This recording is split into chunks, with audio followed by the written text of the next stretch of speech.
Writers are driven by finding ways to connect to our reader. You got to spend a lot of time with your posterior in the chair in front of that screen, and it's a very, very lonely place to be, typing away and deleting and deleting.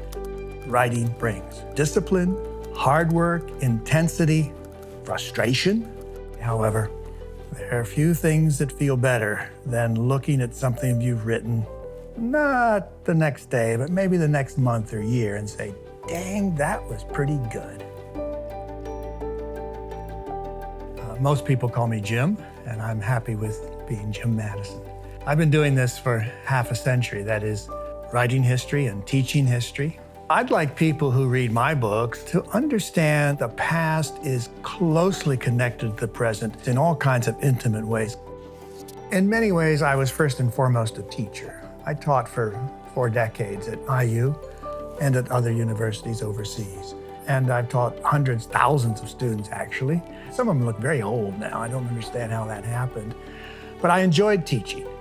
And I like to think that I helped young people especially to think more critically about the world in which they live and about themselves and their connection to that world. So teaching was very, very important to me.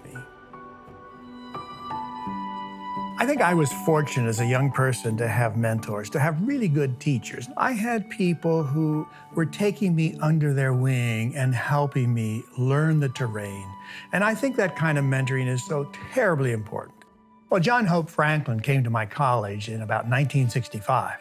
He may have been the greatest African-American historian of our generation. And those were changing times. The civil rights movement was moving, the anti-war movement, all kinds of social change was in the air. And those of us who were young saw things and learned things that really changed our orientations. One of the things that my generation of historians did, and I had some part in this, we worked very hard to try to tell stories about our past and present that include all of America, all races, all genders, all orientations, all kinds of American people. One of the problems with an award like this, and I'm very honored to have this award, deeply honored, but Hoosiers do not brag. It puts me in the spotlight, and we're not supposed to be in the spotlight. We Hoosiers are modest, self-effacing people.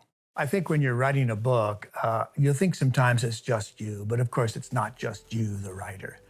It's all the mentors and teachers you've had before. They're in that omnibus behind you. And then it's the people, the colleagues, the peers, the friends who you badger to read something you've written. I would never trust myself alone to publish anything. I write because I have to. I write because I have things to say. I write because I hope I will find readers. And I think that's true of all of us who write. This is one of the books I've written. It's a general history of the state, and it's informed by a deep attachment to place. Here's just a paragraph from the early part of this book called Hoosiers. To understand a place, it's essential to know the ground.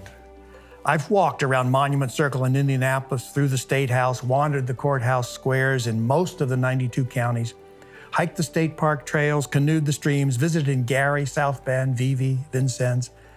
I've marveled at the beauty of the fertile cornfields north of Indianapolis and the hilly uplands to the south, the winding of the Wabash and Ohio rivers, the windswept Indiana dunes. I've imagined life long ago along the dry stone walls on Maple Grove Road near Ellettsville and the Jewish south side of Indianapolis. I've seen abandoned factories, boarded up storefronts, decayed farmhouses, and polluted waterways as reminders of a time past and present. I care about Indiana and yield to no one in my Hoosier patriotism, but I can be as critical as any of Hoosiers and our shortcomings. That sense of place, I think, is really important to most of us who write. One of the advantages of living long enough to be considered for a Lifetime Achievement Award is that you have opportunities to reflect over those years and decades on who you are as a person and what's important to you. I think my legacy has to be decided by others, but My brother, who's not a historian, told me after he saw one of my books, this book's going to last 200 years. And I thought, wow, that's pretty cool, actually. The idea that some of my books are going to be still on shelves in libraries or warehouses, whatever happens, what the world of books is, reading is, 100 years from now, 200, that's kind of neat. That's kind of cool. I just hope that in my teaching, in my writing, in my public speaking, I've had some influence on some people for the good, for the better.